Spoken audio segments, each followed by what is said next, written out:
Hey everybody, this is Catherine from Microbalance. Sorry we're a little late today, but thank you for joining us. Hope you're warm and that the weather isn't as bad as where it is, where Stacy and I are. We're both in Tennessee, so it's ice and snow, and we're just not used to it. But we are here, and we're going live with Staci Sutton. She's the founder of Mold Pups. And she is a handler for her mold dog Gus, and she goes around inspecting people's homes and helping them find hidden mold that may be making them sick. So, welcome, Stacy. We're so happy to have you Hi. join us today.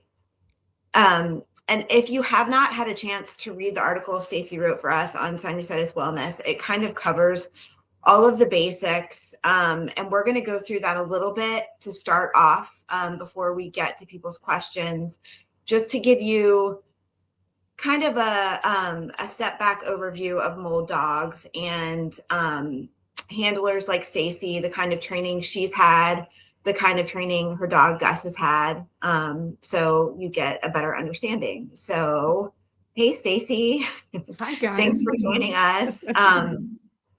Okay, I guess I'll start out um, and ask you, what is a mold dog and what do they do?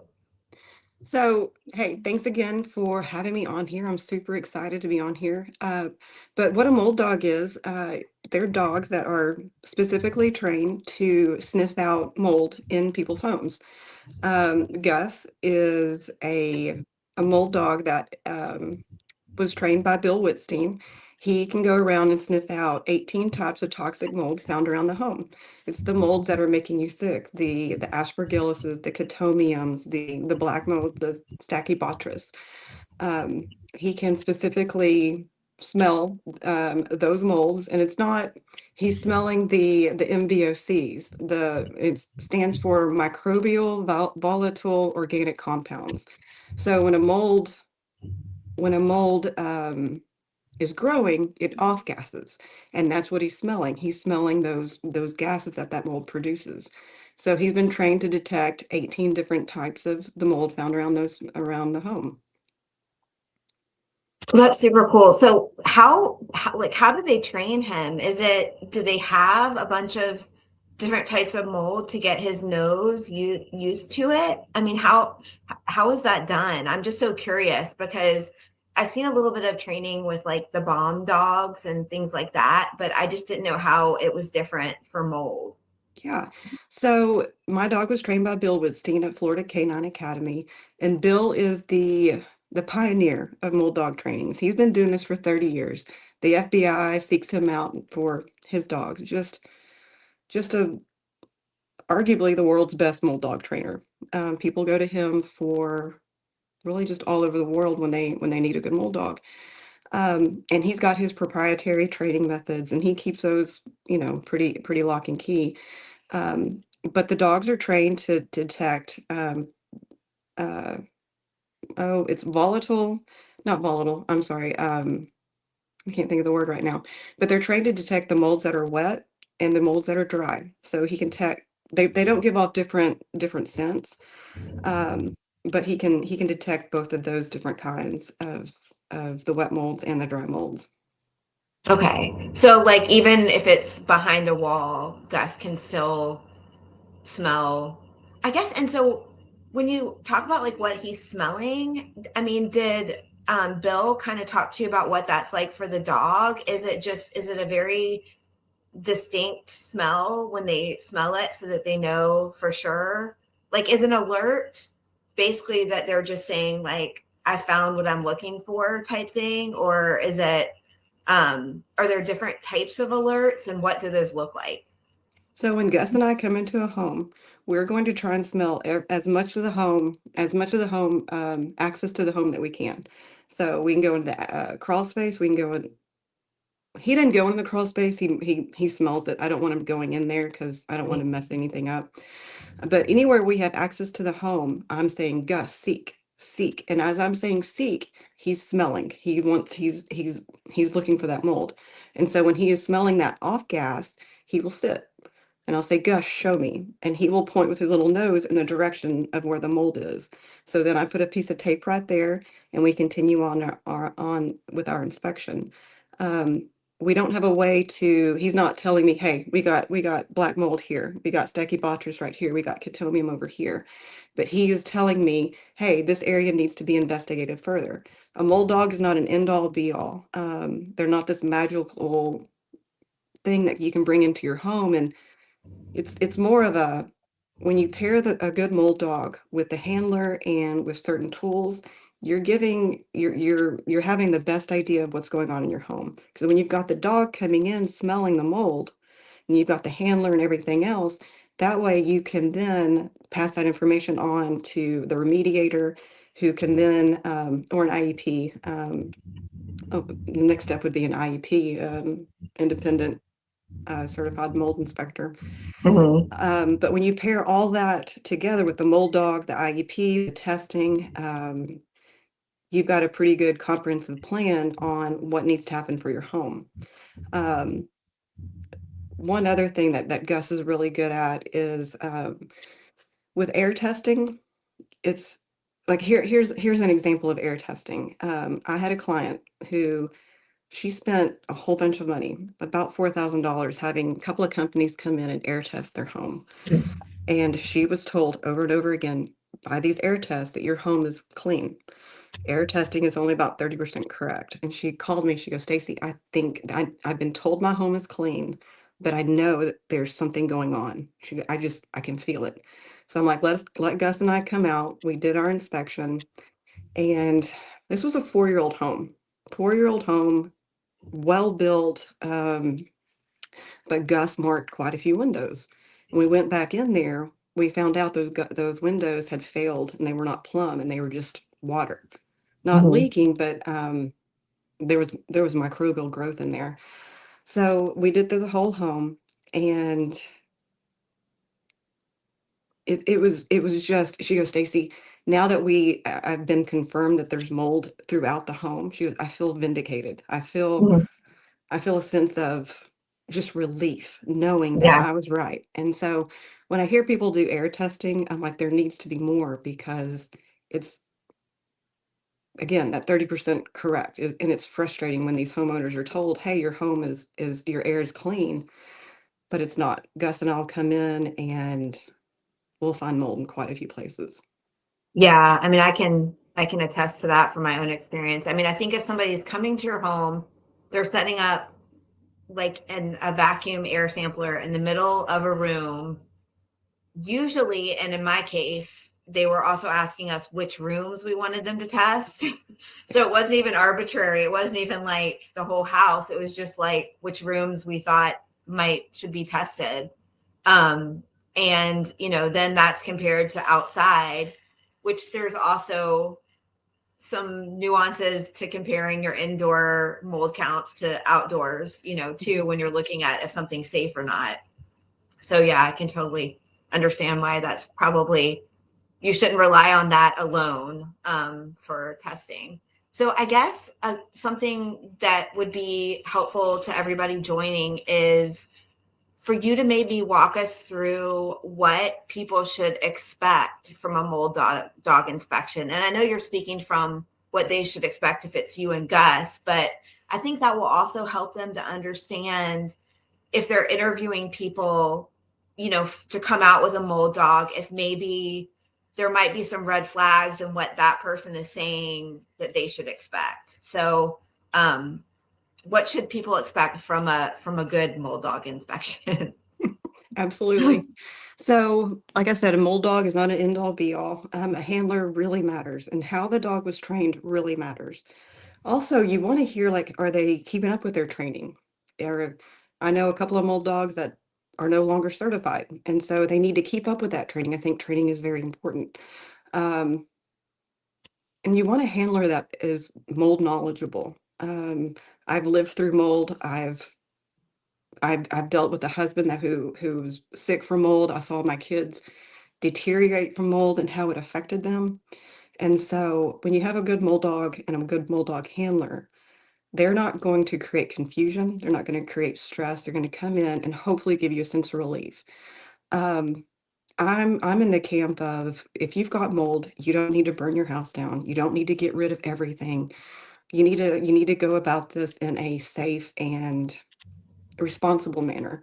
Mhm. And so a lot of people in this mold industry, they're told horrendous things. Like people have been told that they need to completely get rid of all their belongings. Gus and I'll come in and he'll mark quite a few things that are mold, um, that are moldy, but then he'll come in and I'm like, that's fine, that's fine. But Gus, we haven't been into a home that does not have mold. There's not a home that does not have mold. And so people are wanting to find these mold-free homes, and that's just a really unrealistic expectation. And Mhm. so I try and set realistic expectations. There's going to be mold, and we're going to find it, hopefully. Um, and so that's one thing that a good mold dog, a good mold dog handler kind of helps you understand. There's a process to this. So with Gus and I, like I said, when we come in, we'll inspect the entire home as much as we have access to, the crawl space, the attic, and we really concentrate on areas that have a water source. Sinks, Mhm. bathrooms are a big area with mold. We find mold in quite a few spots. Also, I can determine, not determine, but if Gus, I've learned that when Gus sits hard, I want to say hard, he sits just wham. I'm like, okay, we have some mold here. But if he's smelling around, he's like, there may be some mold here, and he slowly sits. I kind of take that as, hey, there's not. I mean, I take it as we need to investigate further and keep an eye Mhm. on this area. Okay. Well, is that kind of like the video that you did of the surface mold in the bathroom because of the wet towels hanging against the painted wall? Or some of, like when you're saying like the lighter sits or the lighter alerts, is it usually something more like that where he's smelling it, but it's not as much of like an active source as like maybe the window example, as you were saying earlier, like where it's had some time to really like take a Mhm. foothold in the He, drywall? well, okay, so with that video, so I was working him through that whole house, and Mhm. I was actually going to go in and do the bathroom after that, but that door was closed, and we walked through it, and he just sat there. I'm like, Gus, show me. And when he sits, I'm like, okay, there's mold here. So that's when I had to come back and kind of really do my inspection. Okay, why did he mark here? And I'm looking and I'm like, there's mold over here. So when I talked to the homeowner, she's like, yeah, my kids can't, they throw the wet towels over the door because they don't want to lay them on the floor. So they chunk them over there and they'll just sit there and I guess grow moldy or whatever. And that's what we found. And so yeah, it was there's been time, well, I'm trying to think, but yeah, it's whenever he marks a window, it's a hard sit. It's a hard Yeah. sit, a lot of the time. But I'm also looking, I'm like, there could be like a surface mold around here and so I'm just kind of looking and just kind of going off him. Okay.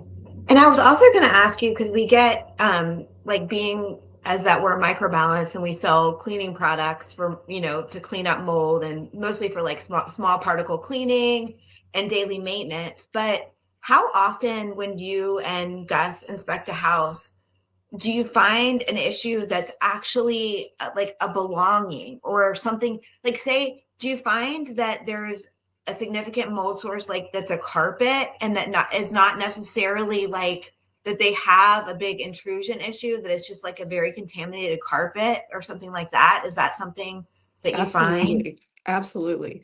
So if you've spilt water on a carpet retains all the MVOCs, all the, if carpet's over 5 years old, it's probably got some mold in it.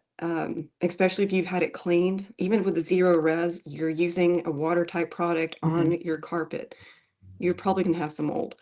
Um, and so that's one of the things, like Gus will come in and he'll mark wooden baskets, those rattan baskets. Those go Yeah. moldy all the time. And so I'll tell the people, I'm like, okay, so this basket's probably mold. With your spray, your moldy spray, I call it the moldy spray, but your EC3, sorry, but your EC3 mold spray, I'm like, spray that around it, go sit it out in the sun. I call it, I think the sun is the best disinfectant there is. But spray that down, wipe it down, spray it again, bring it back in. Now, a lot of the times those baskets they're filled with pillows or blankets.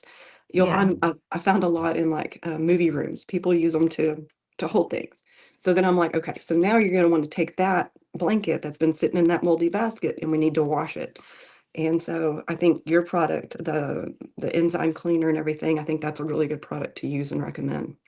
Yeah. I mean, we try to, I do think it's encouraging and, especially coming from you, someone who's in and out of people's houses.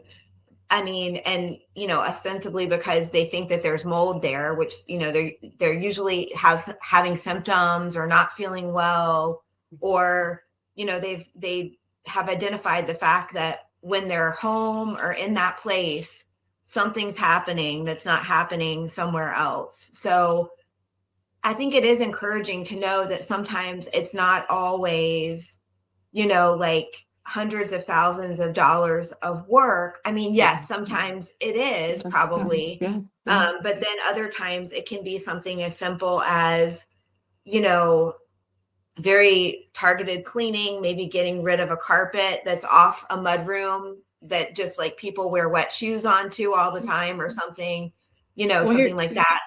here's an example. So when we do our inspections, I ask people to bath mats. I'm like, let's take out the bath mats.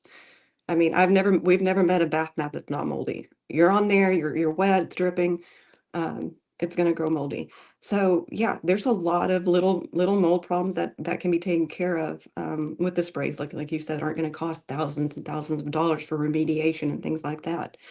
And so it's really interesting with the molds with that kind of thing.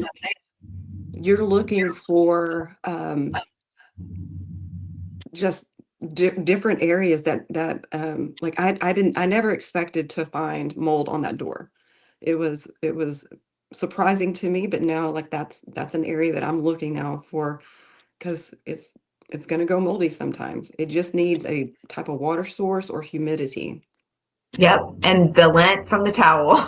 That's about all it needs. Yeah. Yeah, yeah. Um, well, and like another thing I wanted to ask you a little bit about was so we get a lot of questions about what the difference is in the report that somebody gets from you and having like you and Gus come out to their house versus the type of report they would have from like an IEP that is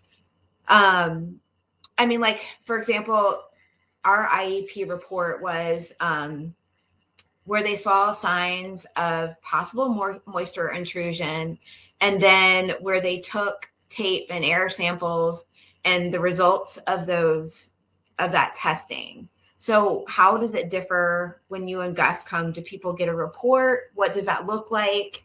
If you could kind of give Yeah. us some info on that.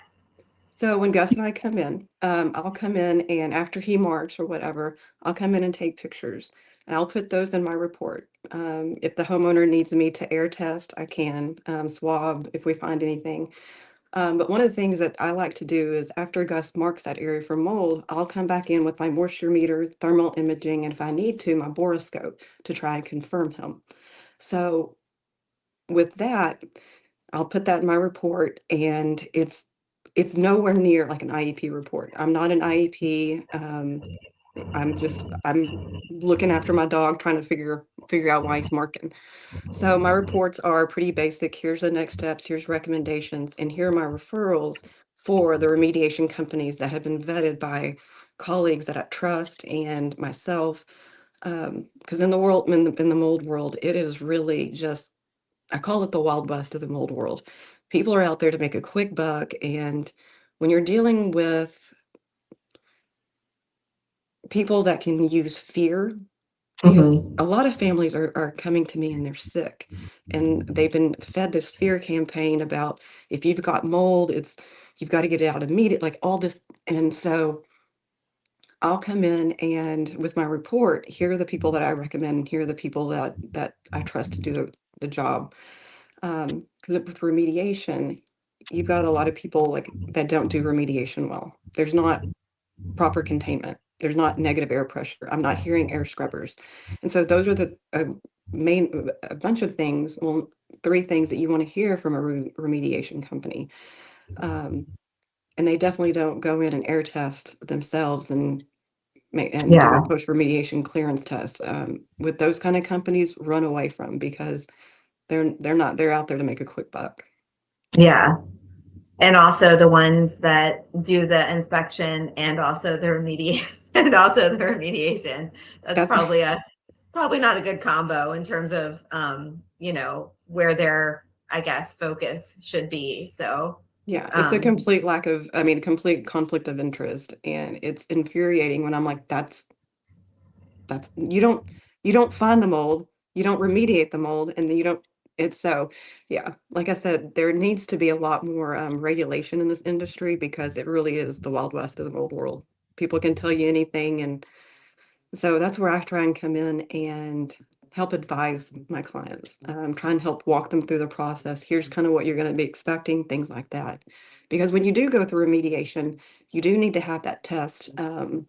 You need to have a clearance test to make sure that mold is gone and that your money is taken, went to it's keeping everybody accountable. You're keeping that mhm. remediation company accountable and that homeowner knows that remediation done is and done well. So there's a lot of Yeah. conflict of interest out there. And so I'm trying to help people just be aware of those people. Yeah.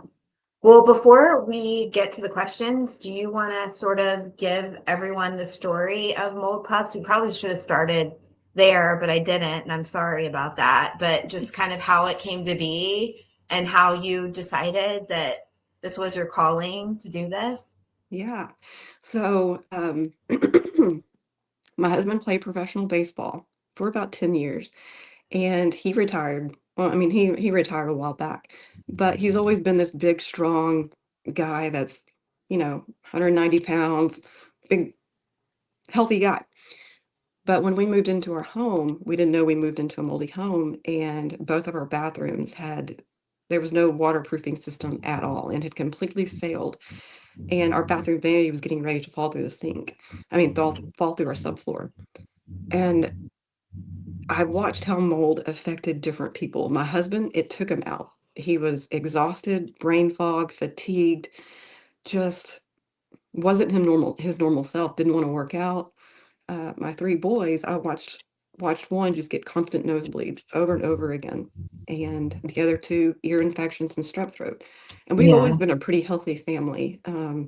They never had any type of ear infections when they were younger or anything like that, so I knew something was off.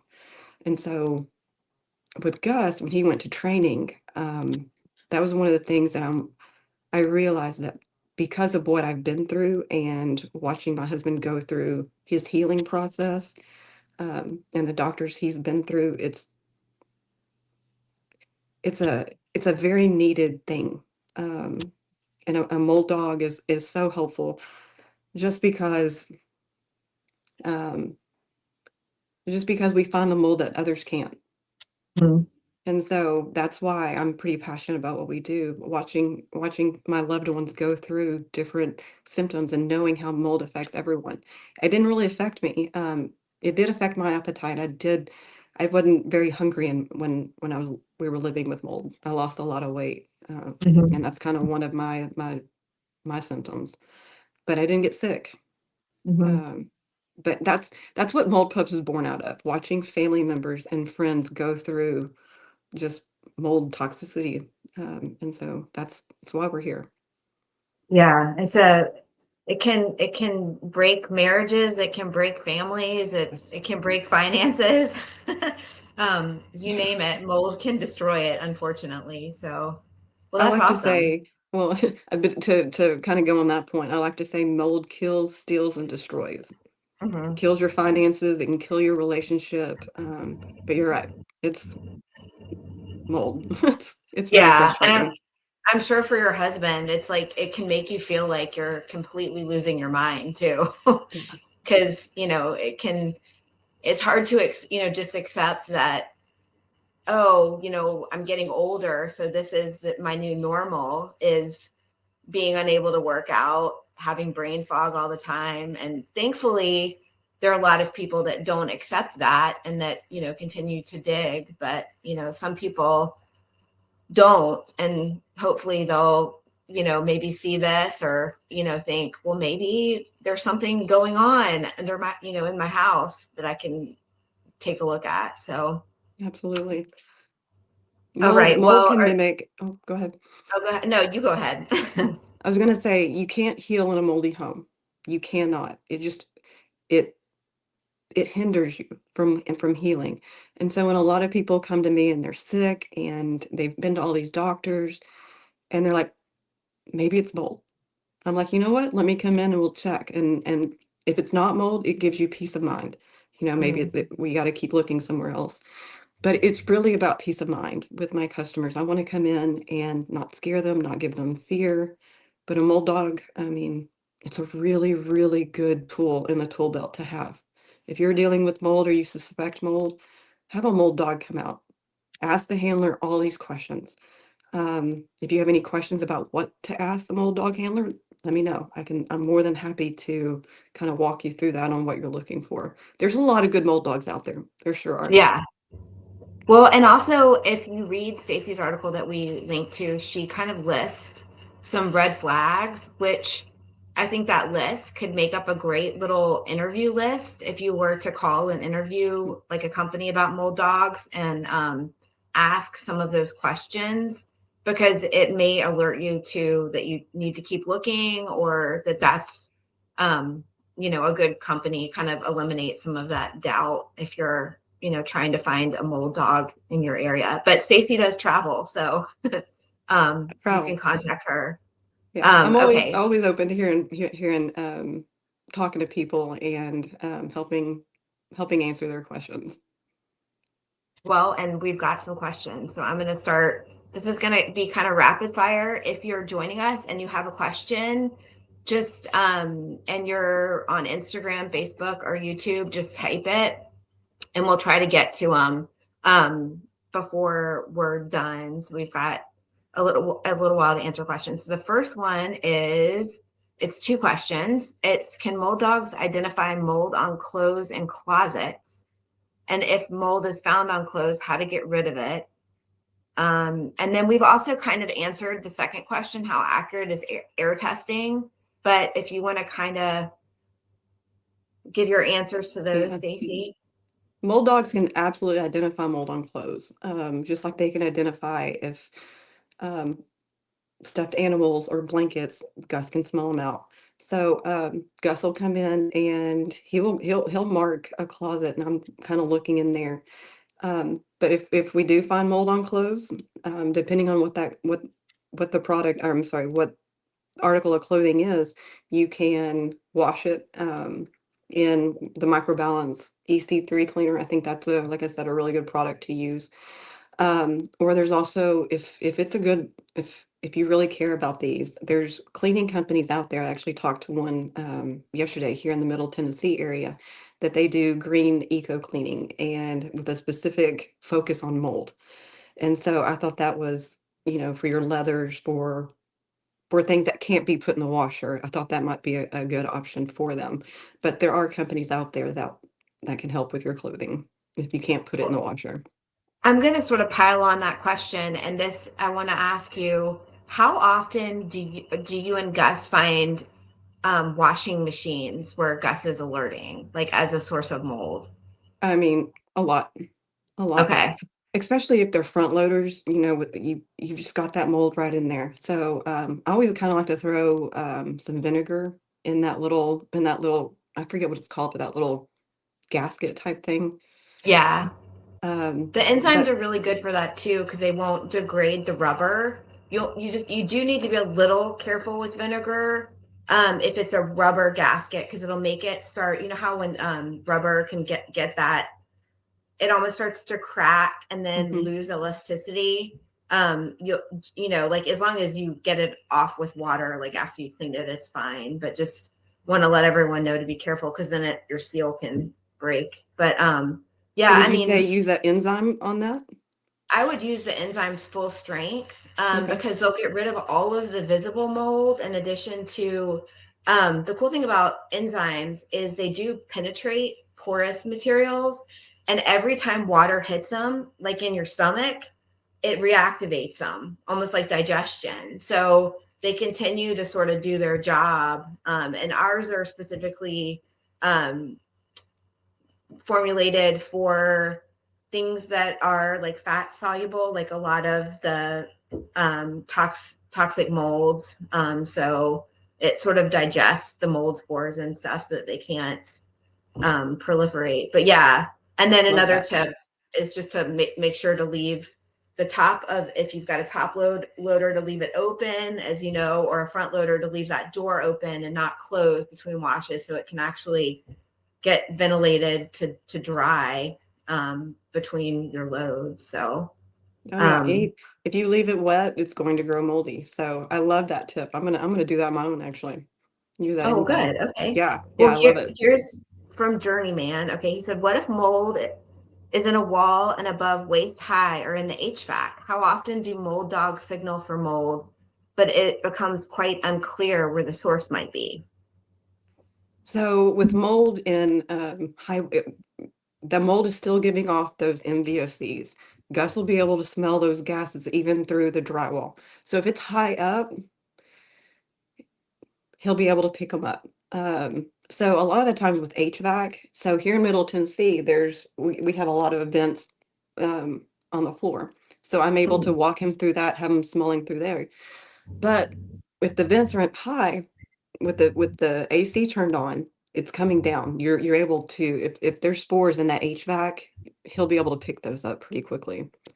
Um, So when he picks them up from what you suspect is the HVAC, do you have him sniff the air handler or like the furnace too? Okay. for sure. For sure. We Okay. we try and we try and inspect the HVAC as best we can. Air handlers, the return vents. If we can, if the HVAC is accessible to Gus, I'll walk him right up to it and we'll smell it. There's been a couple of times it'll be in the attic and we have access to it. So yeah, yeah, we'll Yeah. smell that HVAC for sure. Because if it's coming through your ducts, it's most likely like microbial growth on the coil, wouldn't you say? So if you could get him to the air handler or furnace, he could probably confirm. Oh yeah. And Yeah. honestly, when if it's on the ground, we'll pull back the register vent, and a lot of the times we'll see microbial growth when you pull it back. And so that's another indication where if you're a homeowner, you can go check your air vents right now and kind of look and see if there's any dust or I mean, dust is mold's favorite food, dust and Mhm. paper. And so if you've got a lot of dusty things, there's probably going to be some mold spores in that dust. Oh yeah, for sure. Okay. So this person wants to know, do the dogs or Gus get any illnesses from sniffing out mold all the time? I get this question a lot, and it's such a good question. So with Gus, he's got a great veterinarian. I am when we're smelling mold, he's picking it up and then we move on. He's not digging into it. He's not disturbing the spores, hopefully. And so he's doing an appointment for 30, 45 minutes, and then I have him in the car, he's resting, he's relaxing, and then I'm back in there kind of looking. So I don't have him in the environment for very long. And then we try, I do give him like a detoxification in his water. So it's just like a little bit of sludge that I put in that helps him get rid of those detoxification. It helps detoxify him, but that's one of the things we do, and then, when we get in the car, I'll wipe him down, and just try because anytime I mean, even a dog will go outside in the yard, and he's bringing in mold spores. There's going to Yeah. be mold spores anytime you go outside, and so with Gus, I'm always watching, I'm always trying to figure out, like, I'm But yeah, so as long as he's being well fed and taken care of, he's pretty healthy. But again, those dogs, whenever they're smelling it, their olfactory goes in and out. So it's not they're breathing in all the time. It's going in and out. So it's not affecting them the way people how we breathe it in. Okay. This person wants to know what kind of mycotoxins can Gus smell? And you kind of touched on this, that it's not mycotoxins. So I don't know if you want to explain that a little bit again. I Yeah. know that's probably a question you get a lot too. Yeah, no, it's a good question. So mycotoxins, they are too small to smell. Mold spores are too. And if you have a mold dog handler saying, yeah, he's smelling the mold spores, that's not right. They're smelling the gas that the mold is producing. It's off gassing. So the Mhm. MBOCs, that's what he's smelling. But he can't, but no, he can't smell the mycotoxins. If we've had remediation, should we have Gus to come re-inspect? Like, I think that what this person is asking is about, do you and Gus do clearance inspections? And why or why not? I would absolutely have us come out anytime you've had a remediation. Just one, make sure that that homeowner's getting what they paid for, and it keeps the remediation company. They want to make sure that they did their job well due. So that's very important for both parties. But yeah, we'll come out and we'll do remediation check. But here's one thing that I think is important. Have us come out before any of the walls go back up. Any of the drywall is put back in. Let us come out and make sure that mold is gone. We can also test and swap, do that whole thing. Um, but yeah, I think that's very important to do. Yeah, okay. So, for example, like if you had a jacuzzi tub, like one of those built-in tubs where Gus had alerted at, and they had remediated, but Gus was still alerting in that exact same place, would you say we need to test this to make sure they got everything? That kind of, okay. Absolutely. Because especially with bathtubs and those with the jetted tubs, Mhm. those are always moldy. And honestly, like if he's with our tub, I could show you pictures of how moldy our tub was when we had to like completely tear it out, just mold underneath everywhere. And that was what was making us sick. Um, and so yeah, it's interesting how when you do a remediation check, is you want to make sure that mold is gone. I think it's very important. This person wants to know, what do you do before and or after going in a moldy home to protect you and Gus? You kind of talked about that a little bit, but um, just like I So guess cleaning or yeah, I don't. I for me and Gus, like eating a healthy balanced meal, getting good quality air, getting plenty of sunlight. I like to ground. I know it sounds just trying to stay healthy. But yeah, Gus and I, we're on a sludge. We take a detoxification, help our that mold detox out of our bodies. And so it's just maintaining a healthy balance. Washing our clothes, washing my clothes when we get done with an inspection, giving Gus a good cleaning himself too. And honestly, whenever whenever we're done with the inspection, I open those windows and I just let the air flow. It's just Yeah. hitting us as we're driving home. So um, trying to just maintain a healthy lifestyle for both of us. Okay. Let's see. What's next?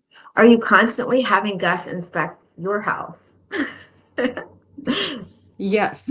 So with Gus, so I told you both of my bathrooms had to be completely taken down to studs. They had no waterproofing whatsoever.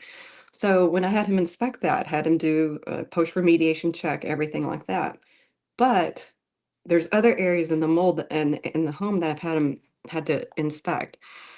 And like I'm looking at a window right now. It's my front window, and there's warping and visible discoloration around this window. And I know there's mold. But I've already done both both of my showers, and everyone in my family seems healthy. We're feeling good. No one's having any issues. I know that window needs to be worked on, but because I've spent all this money on my remediation and everyone seems healthy, that's going to be on my project for upcoming months. So Yeah. that's that's one of the things that I'm like, if you're in a home and I'm trying to think how to say this. Again, a lot of people preach you have to be in a mold-free home, but that's not the case. Whenever you do a remediation, you have to find the mold that's making you sick. And when you find the mold that's making you sick, get that out, remediate, do everything, small particle clean.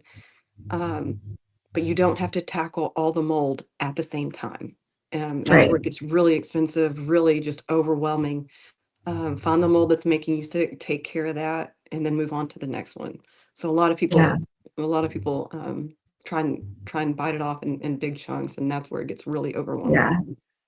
Well, and I know Dr. Dennis tells people a lot of times, like he's like, you need to like get to a place or get your home to a place where you feel good in it and you feel yourself getting better. I mean, there's always going to be like the journey to recovery is always going to have, those backpedaling things like, say you get exposed to another virus or something, it's going to probably set you back some. But if you are in a place where the air feels light and clean, you feel your body is able to start getting better. There are a lot of things you can do for mold maintenance to keep yourself well without being completely obsessed with like doing an ERMI test every month to make sure your numbers aren't climbing and things like that. Because, like you're saying, I think part of recovery is getting out of that nervous system loop that is like that fight or flight that kind of keeps you almost agitated and unable to let go and get better. So anyway, that's not neither here nor there, but But just that is It's so yeah, true. It is so true. People like, I mean, dealing with me personally, dealing with mold, I had PTSD from it. It wasn't a good experience. Having your kids sick and not knowing why, and then figuring out why it is, and knowing that it's mold, and then finding out, remediating. I mean, it's not a fun experience to go through. And, but there's also balance. There's balance when it comes to mold. And it's when your body gets out of that balance is when you're seeing the issues. And so um, I'm kind of in that camp where if once you find the mold that's making you sick, take a step back and then there's steps to this process. It's not yeah, all end all be all right now. yeah. Okay. This person wants to know, are there certain breeds better for mold dogs? Yes, I mean there's dogs that have you've got the Belgian Malinois that are just fantastic and they're great at what they do. And you've got the dogs that, as long as you've got a dog that has a good working ethic, not a good working ethic, but a good work drive. Gus loves his treats. I mean, he's got a good food drive and they're smart. You can have a mold dog. Like there's a mold dog out in Arkansas, Hope the mold dog, and amazing. I've heard so many good things about her. And she's a what is she? Jack Russell Terrier. And I've seen video of her like running up, just super excited to do these little homes, and she's jumping around. And when she finds mold, she gets super excited. Gus, it's adorable. Gus, he's more of the he gets super excited to go and do his work, but when he goes into the home, he's very calm and collected and chill most of the time. Yeah, And so when he sits, he's just like, "Hey, there's mold here, it's right there." And I'm like, "Here?" He goes, "Right there." But he uses his little head and he points in that direction. So, and if I don't give him his treat in enough time, he will let me know. Like his little eyes, he'll let me know real quick that I didn't give him his treat pretty quickly. that's So, so cool. are there certain breeds for mold dogs? I mean, Labradors are great, but yeah, there are good breeds for mold dogs. Beagles, those are good dogs. But yeah, you'll find a different set of them. But as long as they have that drive and that and Yeah. that and a good handler, it's good. What breed is Gus? I forgot to Australian ask that. Shepherd. Yeah, Okay. yeah. He's really pretty. So his eyes are so pretty. Thank Okay. you. Was Gus already a part of your family or did you have him and train him to become a mold dog? So we bought Gus as a puppy, just as a family dog.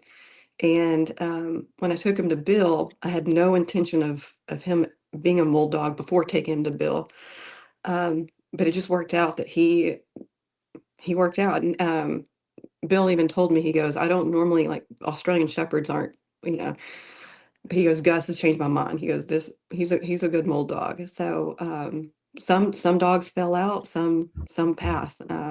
But yeah, there's just different mold dog breeds out there that depends on the personality, really. Yeah, that's so cool. That I mean, just like, just like people, certain dogs take to it as a little profession, I Yeah, guess, and others yeah. don't. So, okay. Let's see. Do we have any other questions? Um, let's see. What is your method of training Gus? How did he learn to ID mold and other smells? You went into this kind of already. And I know that there's some of it that is proprietary to Bill and like his training methods. But so I guess to go in a little different angle on this is did you send Gus to Bill or were you there with him the whole time? And like how much of the training was the two of you working together and how much of it was Gus learning how Yeah. to do his job? So, excuse me. Gus, I took Gus to training, and he was there for 4.5 months. And then I went through training with him. So he and I learned together. So Bill with Florida Canine Academy, he's the one that trained him, and just a wealth of knowledge. I love Bill. He's got his beard and he's set in his ways, and but he knows his stuff. He knows how to train a good mold dog. So with Gus, how to keep our training up to date. So you'll find us a lot in Home Depot or Lowe's or Tractor Supply a lot of the time. I've got little samples of mold that I put in my car, and I'm getting a pretty good collection of mold going on. I got a good mold library. But I'll take that mold and I'll hide it. It's just a kind of a training mechanism. I'll hide the mold and then I'll work Gus and we find that mold. So we do that quite often. But yeah, I'm always trying to keep him sharp on different mold smells. Okay, let me see. Do you recommend doing any testing before Gus comes out to someone's house? No, not really. I mean, Gus he kind of tells us a lot with his nose. Now testing after Gus, yeah, I think that might need to happen if we need to confirm that what the mold is and things like that. But again, a lot of the time when we come in, testing has already been done. Like an ERMI. Yeah, You do an ERMI and it comes back with you've got Stachybotrys and we need to find that Stachybotrys. So that's kind of where Gus and I'll come in and we're looking for that Stachybotrys. But no, you don't have to have any type of testing before. Gus and I, a lot of the times, like on pre-purchase inspections, this is where we'll come in before you purchase a home, we'll come in and we'll find things before home inspectors do. So we point out things that they miss. And so I'm like, always yeah, have us out before any home inspectors come in, just so we can give them good starting points. yeah. And this kind of piggybacks onto that. Do people ever have you and Gus come and test a home before they buy it? Yep, absolutely. Those are pre-purchase inspections. I will never ever buy a home again without doing a mold inspection, just because how damaging and how costly a home with mold can be. So you're doing a home inspection. Let me come in. We'll do it throughout the home. Check your crawl space. Check your attic, and just kind of give you a little peace of mind before you purchase. Also, it gives you negotiation room. Hey, we did a pre-purchase inspection for a family that they found mold in their sink. It had leaked and everything, and so they were able to go back and renegotiate, and remediate in the correct way. Yeah, Um, because if you know you're gonna have to do that work, right away, it would be kind of nice to to get that factored into the price of the house for sure. Absolutely. Okay. Would you say it's best to have multiple parties testing, searching for the mold? I've heard we should always avoid any free testing too. Such hard things to navigate. The mold world is a hard world to navigate, especially because, the regulations aren't there. I think those are coming, but avoid free testing. I don't know if I haven't seen any free testing tools. Um, a lot of people, well, multiple parties testing. I think you just need one good tester. It's being sent to an accredited lab, and they're able to look at it and tell you what they are. As long as they know what yeah, I think you don't know. I'm sorry. The answer is probably you just need one. Yeah. You don't need multiple And so parties. it can become there's like information overload too a little bit, and it's like I find sometimes when there's too much going on, then it's hard to know your action steps to solve the problem, which is the goal, Mhm. to find the problem so that you can then solve it, so that Yep. you can then be healthy. So, okay. This person wants to know, can you distinguish, or I guess it's Gus really, can you distinguish mycotoxins from mold? It's all Um, no, because I mean, once we find mold, I mean, it needs to be removed. yeah, But no, he can't distinguish between the mycotoxin that it's releasing because when the mold spore, like mold is a living, breathing thing. It's trying to survive in whatever environment it's in. If it gets disturbed or it's releasing those mold spores, it's releasing those mycotoxins, it's trying to survive. And honestly, if you say you pour bleach on mold, you're creating a toxic environment. You're bleaching the mold, but you're not killing the mold. You're creating a yeah, mold that's going to come back angrier and stronger, and it's going to be releasing those spores and those mycotoxins in the air even worse. And so that's one of the things that I don't think gets talked about enough about people pouring bleach on mold. yeah. I think I heard one time, I don't remember who said this, but it gave me a chuckle that you're just dying, you're just bleaching it blonde. Yeah, It's still there. it's still You still there. got the dark hair underneath, but you're bleaching it blonde pretty Yeah, much. yeah. Um, okay. How do you manage to not be impacted from being in the homes? You've already kind of answered this with like your supplement and your cleaning. Let's see. Um, how to discover who is available near Austin, Texas. Um, So we've got a network that I can reach out to.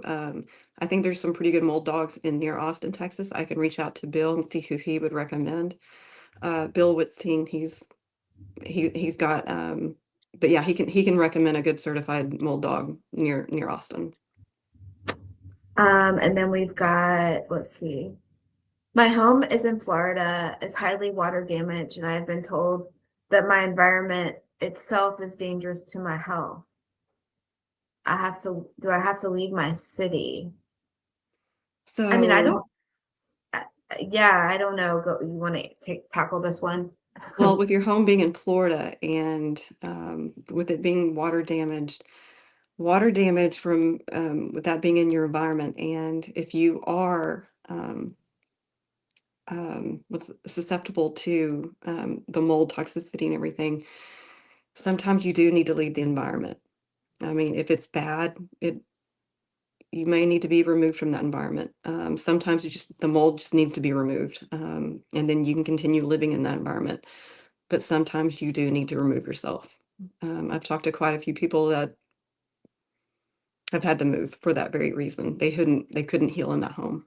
Yeah, and Lori, I want to let you know. So there's this website, and if I get it wrong, I'll try to put it in the comments, like when we close, if I can look it up. But it's called I think it's called Pratigan Change or Shift. I don't remember which one, but she has she did a whole bunch of her own research on locations and actual geolocations where people with the genetic susceptibility to mold do the best. Like, and there's all sorts of clusters and all sorts of interviews and data from people that can recover better in certain locations. So I would, if location is a big thing for you in your recovery, that might be a resource for you to look and just to read about it. Because I have read about people who, if they can move to a drier climate,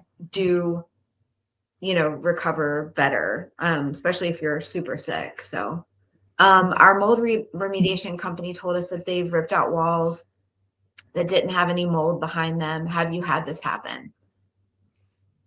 Great question. Mold can be microscopic, so a lot of the times, maybe, well, I'm wondering, how did they find the mold? Did they air test it?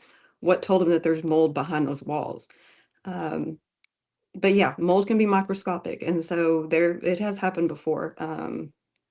But if you had a mold dog, a good certified mold dog, tell you that there's mold behind that wall, um, trust the mold dog. Yeah, I would concur. I have yet to see a wall opened or something removed where there was a strong alert where it was not confirmed. Um, so anyway, I would, yeah. I would trust the mold dog. I would. I'm renting and we know what a beast that can be. I have 3 dogs. Any tips or recommendations I could implement, being that's unlikely any mold issue will be remediated So or remedied? I just had a client a couple of weeks ago. She's renting an apartment and she wanted me to come in and do a mold inspection because her doctor had told her they had done the testing and they had found several um, things that were affecting her in regards to mold. So we came in and we did the inspection. We didn't do any boroscoping. We just moisture meter, thermal imaging, looking for any issues. We found issues in her sink and in her carpet. So basically, in my report, I was like, here, this is the apartments. Here's what I observed, and here's what if you need me to test, we can. But here's the report that you can give to your apartment complex or your landlord, and just keep track and mark. Keep track of what their responses are, because landlords and apartment complex, they are required to provide healthy air. Mhm. Now, how they go about making sure that's done, not always the best way, but they are required by law to make sure that their home, that the space that they're living in, um, has adequate air. And there's more to that, but yeah, they have to be sure that they're giving a good living space. And so just Yeah. be sure to mark every interaction with the apartment or the landlord. Yeah. And another thing is, I mean, even if you're renting, your health, like there is no, I mean, your health is the most important thing that you have. So even by having, Gus come inspect a place that you're renting, a lot of times there are things that you can do. I mean, say you're going to be there for 2 years, you want to make it as safe as possible. So there are some things you can do as the renter, um, to remedy some of probably the issues that Gus finds. Um, and the sad but honest truth is, because it's you living there, you're likely going to do a better, more thorough job. Yeah, Unfortunately, I mean, a lot of landlords are good landlords, though, and if you can give them solid data and say, this is where it is, they will assist in helping you, because, you know, they don't want to have to find another tenant. So, absolutely. how do you protect your vehicle from cross contamination after an inspection? That's a great question too. So a lot of time when I'm going into crawl spaces, I'll suit up. I'll put on my Tyvek suit, everything like that. With Gus, I just give him a good shakedown. Good. We've got a rag that I kind of wipe him down with and everything. Um, in my car, when I get in the car, like I said, I roll the air down and we've got the windows going and air blowing through. And that's just kind of, now when I get home, I take my clothes off, put them immediately into the washer and dryer, or not dryer, but washer, put and wash them the best I can. And that's just kind of the what we do. But well, yeah, I think we do our best to keep track of things like that and really wash and everything. Yeah. I mean, you can't, I guess, account for everything, but you just do your best. I do. And then let's see, there's another question. When it is said, hold on. When it is said finding the mold that makes you sick, were you saying this based upon air test plus blood, urine, mycotoxin testing? It Um, can, yeah, it can be either one, but a lot of the time it's how you feel. With my husband, after we did our remediation and we did our small particle clean, we were just seeing how he feels. Now, he was going to a doctor and doing all the supplements, things like that to help heal his body because he had Marcons. Marcons is where you have mold in your sinuses. And so throughout, we're doing remediation. He's doing his visit with the doctors, everything like that, doing his supplements. We were just seeing how he was feeling, and he was like, "I feel good. I feel fine. My energy level's up." And so that was my basic test for him. How are my kids feeling? Things like that. And so that's when I'm finding the mold that makes you sick. I believe we found the mold that was making us sick. It was in our bathrooms. It was in our crawl space because the leak had been so bad. And so we found the mold that was making us sick, and judging from my husband and my kids, they were getting better. I was able to eat more. And so that's kind of how I judged. We found the mold that was making them sick. Now, the yeah, mold in that window over there, that's my next one. But no one's being sick. I'm not having, no one's having allergies. And so I'm like, that one's going to come, but that's not our main source right now. The main source is in the yeah, bathrooms. yeah. And I encourage people, I mean, I wish I had done this when we were going through it, but like take pictures as a real person living a real life, not like someone on the internet. When we were going through our remediation, like we left some ceilings open till we could afford to finish those areas, but like the main goal was removing all of the water damaged building materials and the insulation and getting it as clean as possible so that we could start getting better. And then like as we were able to finance it, we were able to make it pretty. And it's taken years and years to do that again, but um you don't have to do everything at once. You can do it piecemeal, and that's okay. And I would say 90% of the population has to do it the same way. There are very few people that can just do it all, and remediate, everything to a T, and then, move on. So, let's It's see. all We live, about balance. It really yeah, is all about balance. If you are in balance with your home, if you're, because like I said, you're never going to find a home without mold. It's when you get out of balance with that mold is when you need to find the mold, take care of it, and get back in balance with your home. And so yeah. I find it, yeah, And like tackle the things, the big pieces, and then the smaller things that can wait. I mean, that's what, that's what I love about like you and Jonathan. And Jonathan's been on the live before, but it's like it's a more digestible way, I think, in a less alarming way to go about it. Like the most important thing is that you find it so that you can then fix it. absolutely. um, so, because you can't fix it if you don't know where it is. But No, and anyway, you can't heal. Like I said, you can't heal in a moldy home. You cannot. yeah. So And then let's see, we live in the same home my mom developed Alzheimer's in. We live in a very moldy home. How do I trace symptoms back to which mold source? The home has been tested, but we have not done any lab work. This is a little more of a nuanced question. I don't know if you want to tackle that, but I think it's yeah, more about like probably finding the main sources of mold growth. you're gonna, so I would have a mold dog come out, find that where that main source of mold that and I don't know if Alzheimer's contributed or if mold contributed to your mom's Alzheimer's or anything like that. Mold is a trigger for a lot. I know that. But how do you trace symptoms back to this mold source? One, one, you got to find the leak. You got to find the mold, and having a mold dog come in will kind of give you a good place to start. Um, you said the home has been tested, but you haven't done any lab work.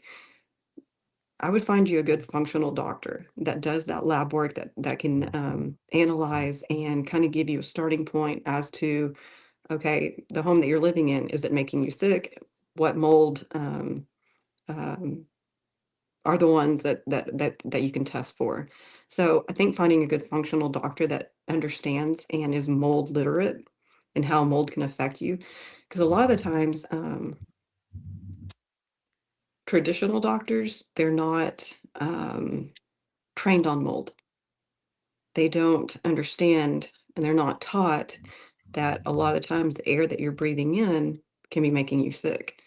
And so now you're seeing a lot of the functional doctors that are understanding the mold, that understand how to help people. And so that's kind of where I'm seeing a lot of people turning to. They're looking for the more functional doctors, the more holistic doctors that have that training. I'm gonna just do maybe one or two more questions because Yeah. we've kept Stacy for much longer than we thought we would. Okay, so any thoughts about checking cars and remediation? I guess so. Does Gus, will he inspect a car? Yeah. We'll do cars. I'll kind of have to like chunk them up in there. But yeah, he'll sniff around, and if he smells it. Oh, like one example. So we had a lady it's like, my car's making me sick. I don't know what to do. So I put kind of threw him up in there, and we did it. And he marked all over a car seat. And so when you lifted up the car seat, the little back where the kid sits, there's mold all throughout. And the Oh, lady was like, "Oh my gosh, I had no idea." But we got that out, got a new car seat for her, and she's doing much better now. oh, that's great. Yeah, it And that was wasn't like some crazy fix either. just Um, just a little bit of mold in that car seat, and yeah, yeah. it was crazy. Have you ever known of a mold dog alerting for CPAP? You know what? Because CPAP, it's using what, moist air, humidity. Yeah, that wouldn't be that. I've heard of a dog alerting to a CPAP. I've also like seen dogs alert to air purifiers. Air purifiers are a big one. Also, like Gus, Gus will alert to a sauna. If you're using any type of moisture, any type of humidity, you may have a mold issue with that. But yeah, we walked into a home where the sauna had a lot of mold, and so he Yeah. he marked that pretty hard. And we have like a little CPAP cleaning tutorial. If Oh, you're interested, I can send you it just for like maintenance of your CPAP to keep it from growing mold. Because more than anything, it's just like a maintenance mhm. issue, just because it's got constant water. So anywhere there's water, Get there mold. could be mold. So let's see. Can a mold dog sense mold in the ceiling? I think you kind of hit on that a little bit. Yeah, So they if he abs. does, if it's above him, how does he alert? So a lot of the time when okay, so we were in a closet the other day, and there was visible mold, and I'm like, Okay, if Gus doesn't mark here, I got to send it back to Bill." Um, but he did. So he smelled around a little bit and just sat down. And then I'm like, "Gus, show me." And he just kind of went, and I'm like, "Okay." So, and I look up, and I'm like, "Okay, yeah, he sees it there." But when he kind of gives it all over, I'm like, "There's yeah, there's mold growing probably." Like, and that was from a humidity issue. The home had a humidity issue. So on that one, I was like, "You need to get some hygrometers. Anytime you put them, anytime you walk by that hygrometer and see what your humidity is at. So anything that's 60 or lower, well, really anything 57 or lower, those are great. Anything that's getting close to 60, those are prime mold growth opportunities. Oh So yeah. keep And checking another that. hint is if you're looking underneath your wood furniture and you have mold growth underneath furniture, you usually have it's a humidity issue. You've Yep. got humid air. Let's see. I think that's it. We're gonna let Stacy go. Thank you so much, Stacy. This was really fun. I mean, I had so much curiosity about mold dogs, so this was kind of like me scratching my own itch a little bit to learn more. So we're so appreciative of you joining us. And if you go to that sinusitis wellness article, at the bottom is Stacy's contact information. You can also find her on Instagram She's Mold Pups on Instagram, and you can DM her. And then I think there's a link to your contact on your Instagram too, isn't there? Yes, I believe there is, Okay. yes. And But if you want to reach out to us, we can send you Staci's info too. So I, we're happy to y'all, do that. oh, thank y'all. I mean, thank you so much for having me on. I loved it. I could talk mold dogs all day long. Um, but yeah, mold is my passion, and so I just appreciate it. But yeah, if anyone has any questions, you can direct message me on Mold Pups or on Facebook. We're there. So, but yeah, thank y'all for having me on. I really appreciate it. Thank you. And maybe we'll do this again soon. Maybe Love you it. and Thank you. Jonathan together, because you guys do a lot of stuff together. That'd That would be be pretty cool. amazing. He is a Yeah. wealth of knowledge and just I love learning from him. But yeah, Yeah. yeah. That'd be cool. Okay. Well, thanks everybody. Thanks for joining us, and we'll see you next time. Thank you. Bye. Bye.